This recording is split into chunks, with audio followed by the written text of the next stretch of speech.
കൂടിയാട്ട മത്സരത്തിൽ പാരിപ്പള്ളി അമൃത സ്കൂളിലെ കുട്ടികൾ ഇപ്പോൾ മത്സരത്തിൽ പങ്കെടുത്തു കഴിഞ്ഞു. അവർ ആ ഒരു ക്ഷീണം ഒക്കെ ഉണ്ട് അവരുടെ മുഖങ്ങളിൽ. എങ്കിൽ പോലും അവർ ആ മത്സര വിശേഷങ്ങൾ പങ്കുവെക്കാൻ നമ്മളോടൊപ്പം ഉണ്ട്. എങ്ങനെയുണ്ടായിരുന്നു മത്സരം? നന്നായിട്ട് ചെയ്യാൻ പറ്റിയ എല്ലാവർക്കും. പിന്നെ ദുർഗയുടെ ഒരു ഇതുണ്ടായിട്ട് അവൾ അതൊന്നും എല്ലാം മറന്നിട്ട് അവൾ നന്നായിട്ട് ചെയ്തു നമ്മളെല്ലാവരും. എന്തായിരുന്നു നിങ്ങൾ അവതരിപ്പിച്ച ആ കഥ? അതെന്തൊക്കെയായിരുന്നു സംഭവം? ഞങ്ങൾ അവതരിപ്പിച്ചത് ജഡായു വധമാണ്. അതായത് രാവണൻ വേഷം മാറി വന്ന് സീതയെ തട്ടിക്കൊണ്ടു പോകുന്നതും തുടർന്ന് സീത രാവണനാണെന്ന് അറിയുന്നതും അതിനെ തുടർന്ന് ജഡായു വരുന്നതും ജഡായു വധവുമായിട്ട് ആ ഒരു കഥയാണ് ഞങ്ങൾ ഇവിടെ അവതരിപ്പിച്ചത്. നിങ്ങൾ എങ്ങനെയാണ് ഇത് എത്ര നാളായി പ്രാക്ടീസ് ചെയ്യുന്നു? മുൻപ് മത്സരങ്ങളിലൊക്കെ പങ്കെടുത്തിട്ടുണ്ടോ? ഞങ്ങൾ 3 വർഷമായിട്ട് സ്റ്റേറ്റിൽ വരുന്ന ടീമാണ്. അപ്പോൾ ഞങ്ങൾ ഇതൊരു സ്കൂൾ തുറന്ന് 2-3 മാസം കഴിഞ്ഞപ്പോൾ തൊട്ട് ഞങ്ങൾ പ്രാക്ടീസ് തുടങ്ങിയാണ്. മാഷന്മാർ അവരുടെ വീടെന്ന് പറയുന്നത് പാലക്കാടാണ്. അവിടുന്ന് അവർ വന്ന് അവിടെ നിന്ന് അമ്മയുടെ ഹോസ്റ്റലിൽ നിന്ന് ഞങ്ങളെ പഠിപ്പിക്കും. ഒരാഴ്ചയൊക്കെ അവിടെ നിന്നാണ് ഞങ്ങൾ പഠിപ്പിക്കുന്നത് മാഷന്മാർ. അങ്ങനെ ഓരോ മാസവും ഒരാഴ്ച വീതം അവിടെ വന്ന് നിന്ന് ഞങ്ങൾ പഠിപ്പിക്കാറുണ്ട്. എങ്ങനെയാണ് ഇത് ഈ ഒരു കൂടിയാട്ടം എന്ന് പറയുമ്പോൾ മറ്റ് നൃത്ത ഇനങ്ങളിൽ നിന്നുമൊക്കെ ഇതിനകത്ത് എന്തെങ്കിലുമൊക്കെ ഒരു പ്രത്യേകതകൾ ഉണ്ടാവുമല്ലോ? ആ പ്രത്യേകതകൾ എന്തൊക്കെയാണ്? പ്രത്യേകതകൾ വേഷങ്ങൾ തന്നെയാണ് പ്രത്യേകത. നല്ല കഥകളി പോലുള്ള വേഷങ്ങളും പിന്നെ വാദ്യങ്ങളും ഒക്കെ തന്നെയാണ് അതിൻ്റെ പ്രത്യേകത. കാണാൻ തന്നെ ഒരു പ്രത്യേക ഭംഗിയാണ്. ഇപ്പം ക്ഷേത്രകലയാകുമ്പോൾ അതിനൊരു ഭംഗിയുണ്ടല്ലോ, അത് തന്നെയാണ് കൂടിയാട്ടം. അതുപോലെ തന്നെ നമ്മൾ ഇതിനകത്ത് ഉപയോഗിക്കുന്ന ആ പദങ്ങൾ, ആ വാക്കുകൾ അല്ലേ, അതിനെക്കുറിച്ചൊന്ന് പറയാമോ? എന്താ അതൊക്കെ?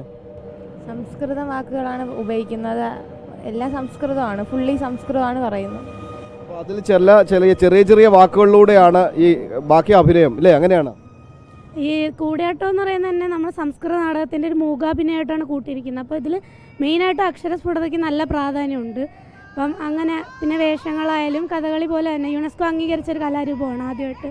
അപ്പം ക്ഷേത്രകലയാണ്. പക്ഷേ ഇപ്പോൾ ഇത് ഒരുപാട് അന്യം നിന്ന് പോകുന്നുണ്ട്. അപ്പം അങ്ങനത്തെ കലകളെ കലോത്സവ വേദിയിൽ ഇങ്ങനെ പ്രോത്സാഹിപ്പിക്കുന്നതുകൊണ്ട് സന്തോഷമുണ്ട്. പിന്നെ നല്ല വലിയ 1-2 വേദികളിലൊക്കെ ഇതൊക്കെ അവതരിപ്പിക്കണമെന്നുണ്ട്. അതൊന്നും ഇതുവരെ നടന്നിട്ടില്ല. എപ്പോഴും 9-10 അങ്ങനത്തെ ചെറിയ ചെറിയ വേദിയിലോട്ട് ഒതുങ്ങിപ്പോണ്. അപ്പോൾ ഇനിയെങ്കിലും അതൊക്കെ വലിയ വേദിയിലൊക്കെ എന്ന് വെച്ചാൽ അന്യം നിന്ന് പോകണ കല. അപ്പോൾ അത്രയും വലിയ വേദിയിലൊക്കെ അവതരിപ്പിക്കുമ്പോൾ കാണാനും ഭംഗിയാണ്. തീർച്ചയായും നിങ്ങളുടെ ആവശ്യങ്ങളും അതെ, തീർച്ചയായിട്ടും ഒരു കലാപരമായി നമ്മൾ അത് വിലയിരുത്തുമ്പോൾ ഈ കലാരൂപങ്ങൾ ഇനിയും ഇല്ലേ, നിങ്ങൾക്ക് വീണ്ടും അവസരങ്ങൾ മത്സരിക്കാനുള്ള ഇനങ്ങളും അവസരങ്ങളും ഒക്കെ ഉണ്ടാകണം ഇല്ലേ?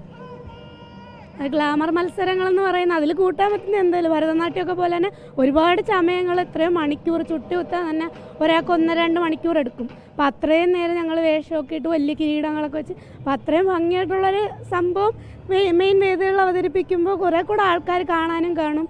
അപ്പോൾ കുറച്ചുകൂടെ ഇതാണ്. എങ്ങനെയാണ് ഇതിനകത്ത് പ്രധാനമായും ജഡ്ജസ് വിലയിരുത്തുന്നത്, ഇതിൻ്റെ ഒരു മത്സര വിലയിരുത്തൽ? ജഡ്ജസൊക്കെ നല്ല സപ്പോർട്ടീവ്. ഞങ്ങൾ കഴിഞ്ഞ വർഷം വരെ ജഡ്ജസൊക്കെ നല്ല സപ്പോർട്ടീവ് ആയിരുന്നു. പക്ഷേ ഈ തവണ ജില്ലാ കലോത്സവത്തിൽ ഞങ്ങൾക്ക് കുറച്ച് വിഷമം ഉണ്ടായിരുന്നു. ബാക്കിയൊക്കെ ഒഴിച്ച് ജഡ്ജസ് ആയാലും എല്ലാവരും നല്ല സപ്പോർട്ടീവാണ്. പാരൻസ് ആയാലും സ്കൂളിൽ നിന്നായാലും എല്ലാവരും ഭയങ്കര സപ്പോർട്ടാണ്. ഞങ്ങളുടെ ഒരു ആഗ്രഹമാണ് കൂടിയാട്ടം എന്ന് പറഞ്ഞാൽ ഞങ്ങൾ 2-3 വർഷമായിട്ട് ചെയ്യുന്നത് കൊണ്ട് ഞങ്ങൾക്ക് ഭയങ്കര ആഗ്രഹമാണ് കൂടിയാട്ടം ചെയ്യാൻ. ഇതിപ്പോൾ ഞങ്ങളുടെ 9ാമത്തെ വേദിയാണ് കൂടിയാട്ടം.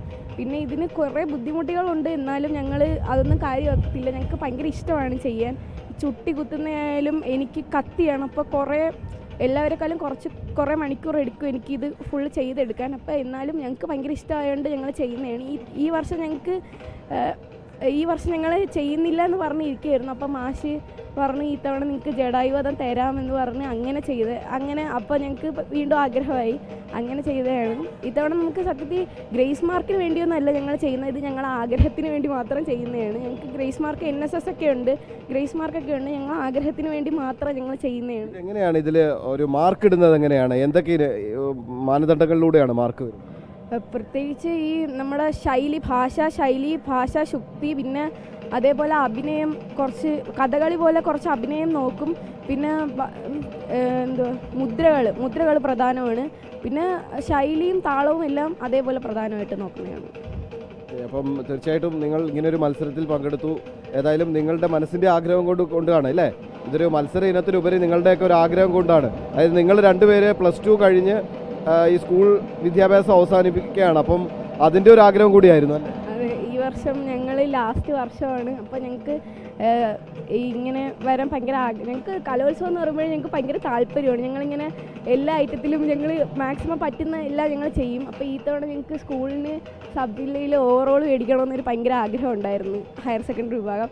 അങ്ങനെ ഞങ്ങൾ സെറിന ടീച്ചറാണ് കൺവീനർ. അപ്പോൾ ടീച്ചറിൻ്റെ അടുത്ത് ഞങ്ങളിങ്ങനെ പറയും, ടീച്ചറെ ഞങ്ങൾക്ക് ഈ വർഷം ഞങ്ങളുടെ ലാസ്റ്റ് വർഷമാണ്, അപ്പോൾ ഈ വർഷം നമുക്ക് ഓവറോൾ മേടിക്കണം എന്നിങ്ങനെ പറഞ്ഞ് ഭയങ്കര ആഗ്രഹമായിരുന്നു. അങ്ങനെ എല്ലാ ദൈവവും അമ്മയും എല്ലാം സഹായിച്ച് ഈ വർഷം ഞങ്ങൾക്ക് ഓവറോൾ മേടിക്കാൻ പറ്റി. അത് തന്നെ ഞങ്ങൾക്ക് ഭയങ്കര സന്തോഷമാണ്. ഇത് ഞങ്ങളുടെ ലാസ്റ്റ് വർഷമായിട്ട് ഓവറോൾ മേടിച്ച് ഇറങ്ങാൻ പറ്റിയതിൽ ഞങ്ങൾക്ക് ഭയങ്കര സന്തോഷമാണ്.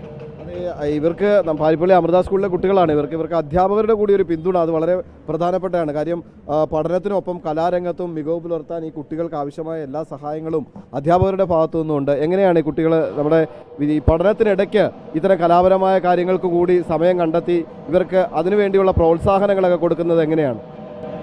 അവർക്ക് കലയോട് വലിയ താല്പര്യമാണ്. അപ്പോൾ പഠനത്തോടൊപ്പം അവർ കലയും കൂടെ കൊണ്ടുപോകാൻ അവർക്ക് സാധിക്കുന്നുണ്ട്. പ്രാക്ടീസിന് സെപ്പറേറ്റ് സമയം ഞങ്ങൾ അലോട്ട് ചെയ്ത് കൊടുക്കാറുണ്ട്.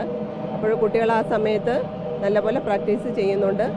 അപ്പം അവർക്ക് പഠനത്തോടൊപ്പം കലയും നമ്മുടെ സ്കൂളിൽ അമൃതാനന്ദമയി സ്കൂളിൽ പാരിപ്പള്ളി സ്കൂളിൽ നടത്തുന്നുണ്ട്, അമ്മയുടെ അനുഗ്രഹത്തോടുകൂടി. ടീച്ചറുടെ പേരെന്താണ്? എൻ്റെ പേര് മിനി. എൻ്റെ പേര് സരീന.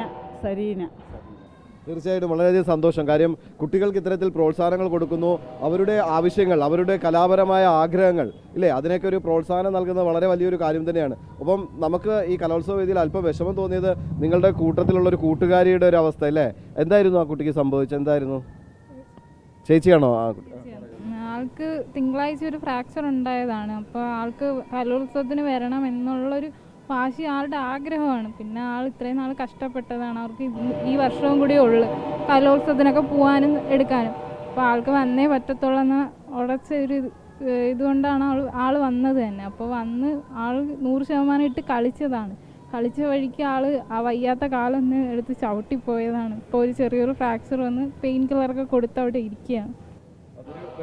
വിഷമമാണ്. അതായത് ഇപ്പം ഇത്രയും സന്തോഷത്തിനിടയ്ക്കും നമുക്ക് നമ്മുടെയൊക്കെ വേദനിപ്പിക്കുന്ന ഒരു കാര്യം കൂടിയാണ്. കാര്യം ആ കുഞ്ഞിന് ഒരുപാട് കലയോടുള്ള ആഗ്രഹം കൊണ്ടാണ് ഒരു പരിക്ക് പറ്റിയിട്ട് പോലും അത് വകവയ്ക്കാതെ കലാരംഗത്ത് വന്നത്. അപ്പോൾ ഇത്തരത്തിൽ ഈ കുഞ്ഞുങ്ങളൊക്കെ തന്നെ കലയോട് ഒരുപാട് ആഗ്രഹം പ്രകടിപ്പിക്കുന്ന കുട്ടികളാണ്. ഒപ്പം പഠനത്തിലും മുൻപന്തിയിൽ നിൽക്കുന്നു. അതൊക്കെ തന്നെ പാരിപ്പള്ളി അമൃത സ്കൂളിനെ സംബന്ധിച്ചിടത്തോളം ഈ കലോത്സവ വേദിയിൽ നിന്നുള്ള അഭിമാന കാഴ്ചകൾ കൂടിയാണ്. പ്രദീപ് വാളത്തുങ്കലിനൊപ്പം സുധീഷ്, അമൃത ന്യൂസ്.